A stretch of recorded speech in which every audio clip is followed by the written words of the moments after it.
It's good to see you here and good to be here. Although I'm a little shaky about doing this, I haven't done it for quite a while, but just bear with me and I hope you can get the essence of what I'm saying. Already. I want to talk a little about glorifying God. It's interesting when I try to think, what does that mean, glorifying God? Does that mean I'm on my knees? Does it mean I'm reading scripture? What does it mean to glorify God? And I hope that I can say a few things that maybe will click your imagination also. How do we glorify God? God is glorified when we accept, respect, and honor ourselves, others, the world around us in that order.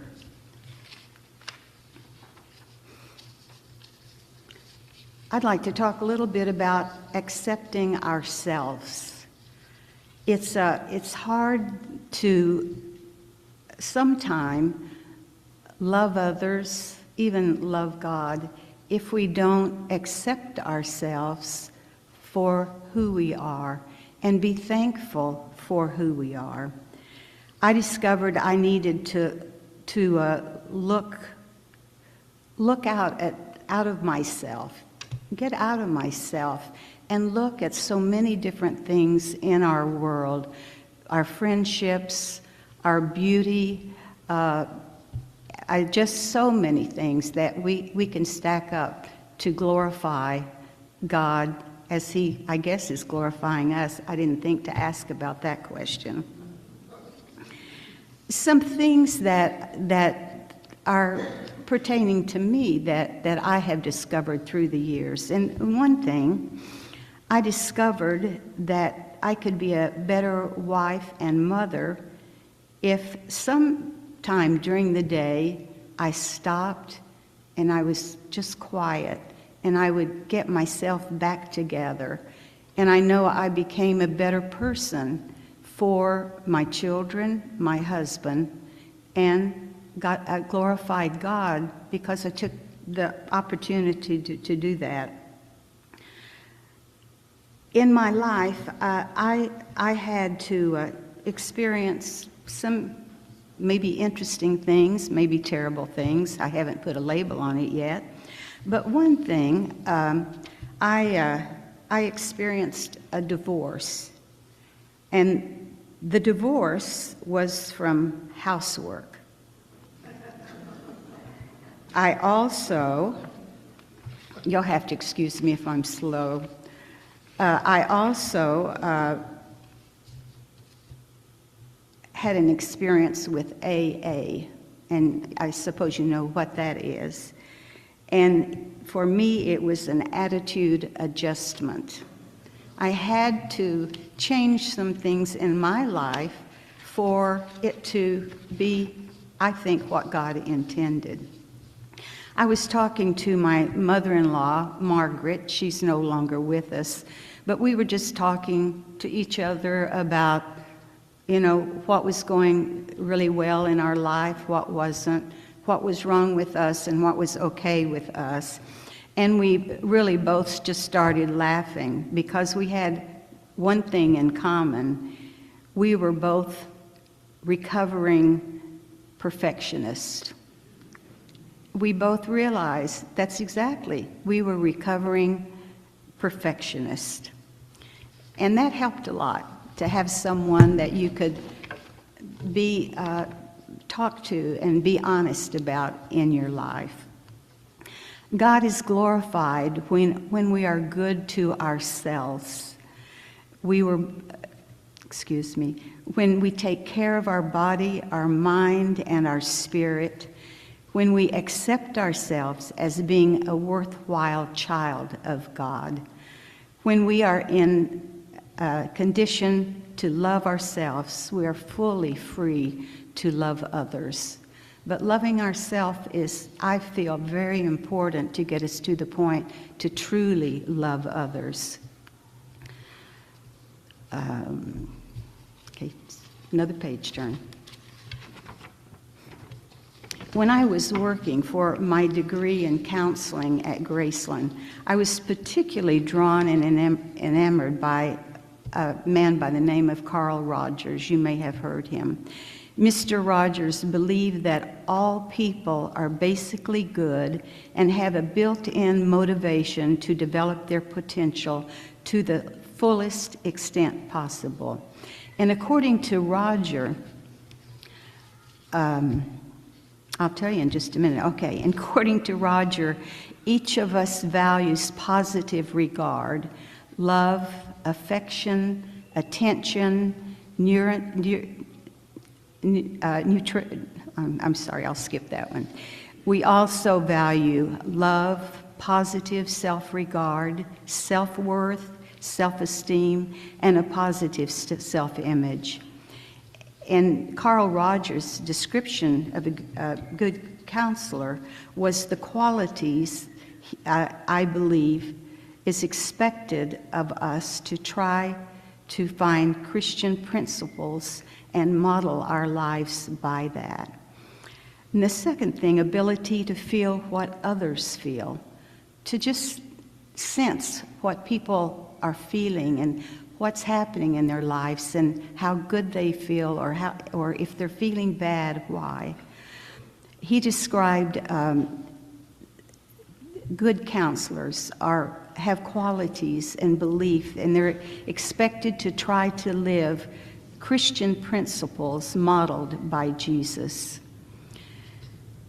Genuineness and honesty to people. This doesn't mean honesty with malice. It means honesty, true honesty with others. Second, ability to feel what others feel, and acceptance and unconditional positive regard after others. Rogers believes that if a person has one other person in his or her life, it gives them unconditional positive regard, that a person has a greater chance of developing other potentially more fully. You know, this is a little difficult. I used to be smooth when I talked, but I'm not smooth now, but I hope you can understand what I'm saying.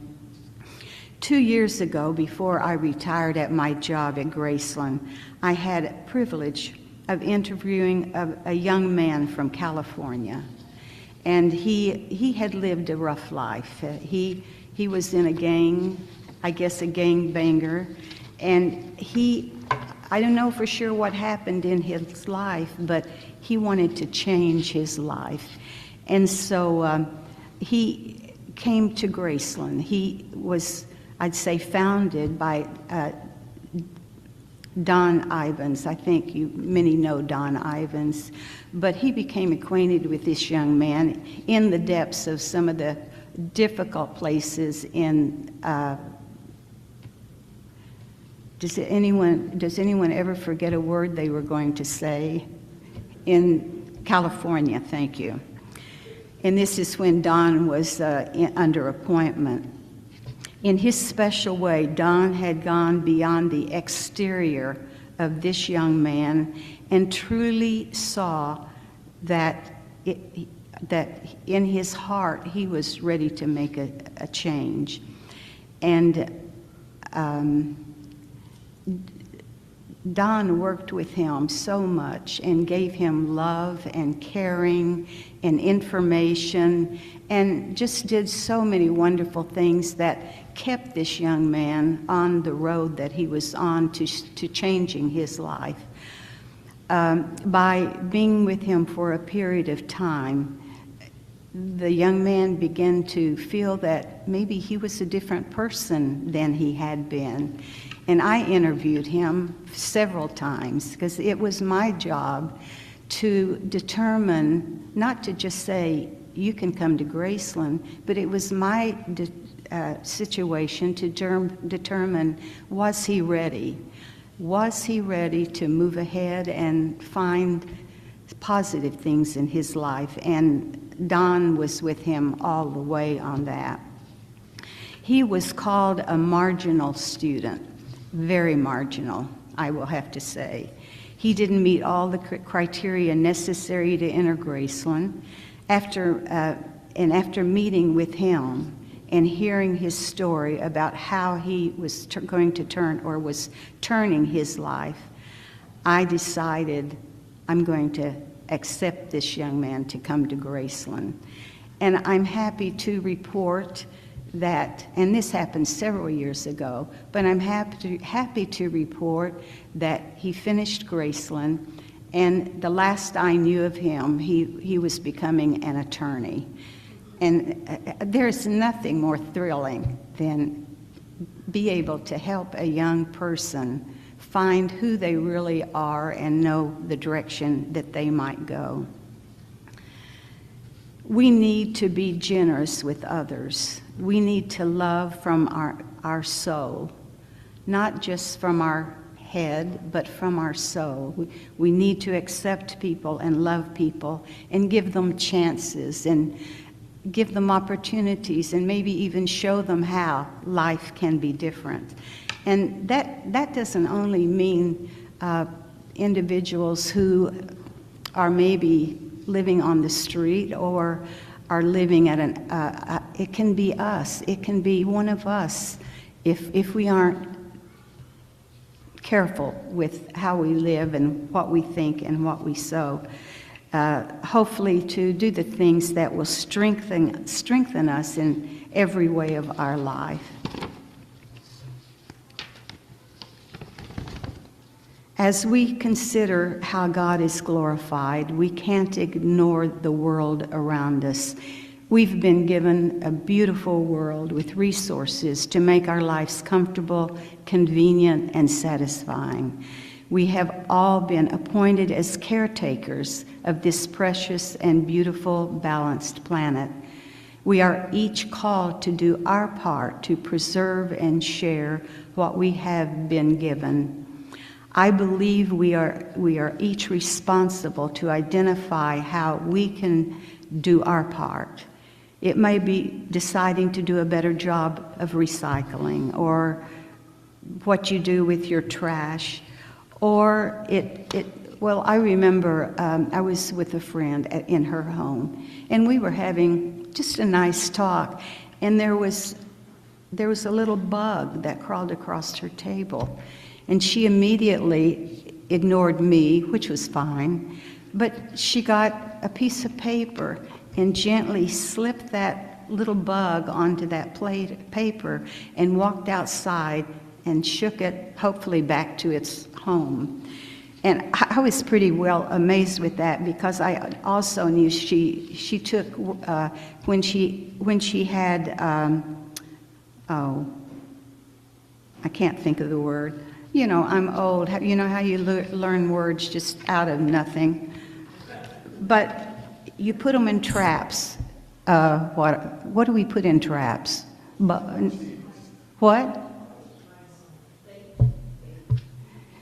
We put in these things that crawl, and they look awful. And she took care of those too. She took them outside. Well, I was very impressed, but I wasn't impressed enough to take a bug. What are they called? Pest. No, they're more than that. But anyway, we'll go on with my story.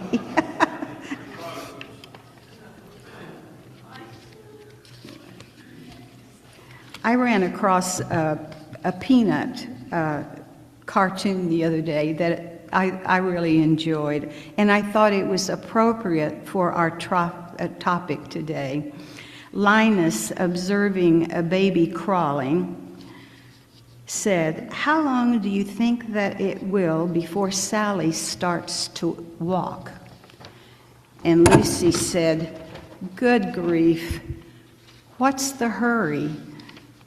Let her crawl around for a while. Don't rush her. She's got enough time in the whole world. Once you stand up and start to walk, you're committed to life." I was amused how much this cartoon related to what I was thinking about in the comments I've made today. once we wake on the name of Christian, agreeing to be principles taught by Jesus, we stand up and we start to walk, and we are committed for life. It's through living out this commitment that we glorify God. God is glorified when we love and are good to ourselves, to others, to our planet Earth. Well, this sermon has come to an end, and you can add more to your repertoire. After 4,000 sermons, and I figured out that maybe I've listened to that many sermons, if not more. Is there anything else we can say? The important question I'd like to think about is, have we got it right yet?